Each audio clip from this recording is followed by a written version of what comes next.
Imagine I'm in the middle of a project, okay, in Kigali for the central bank. Same thing happened to me. In the middle of a project for the defense bank, again, same thing happened. So I have to fly to India.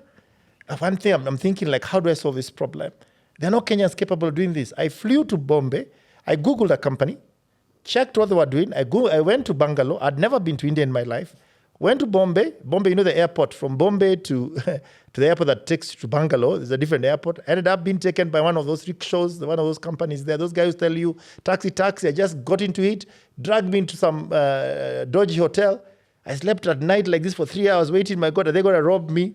Went back to the airport, went to Bangalore, hired my engineer, told the engineer, I'm going with you now, like a package.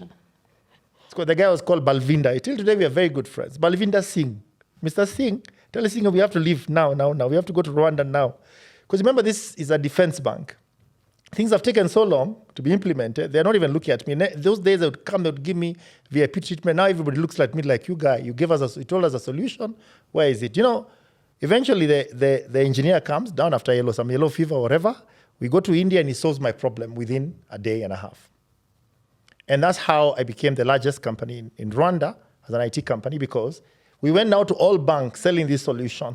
All banks selling this solution. It was something nobody had ever done in the Rwandese market. And it's funny, and I think the Rwandese people, definitely, a lot of them who worked for me then have become very successful businessmen, because then it was year 2000. And you remember then it was, when we went to that market, what Balvinda did, we went to the telco, in the telco data center room, and found a new switch that had never been commissioned because of genocide. So the switch had remained there, brand new. Nobody had ever even configured it. So Balvinda, my friend Balvinda, configured it, and that became our first ISDN, what you call a digital 64K link in Kigali. And that's how Kigali started doing what you call wide area networks. Understand? That's how story. So in one way, it's a combination of entrepreneurship and having the right talent. So Balvinda and I used to carry him like this everywhere. And he was vegetarian, and Rwanda had no place for vegetarian.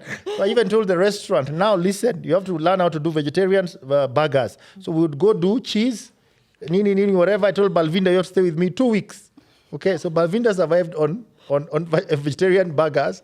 In Kigali, then it was 2000. You can imagine how Kigali was in 2000. So I have good memories. Then when I came back to Kenya to try and implement this business in Kenya, interesting enough, I realized I also required resources.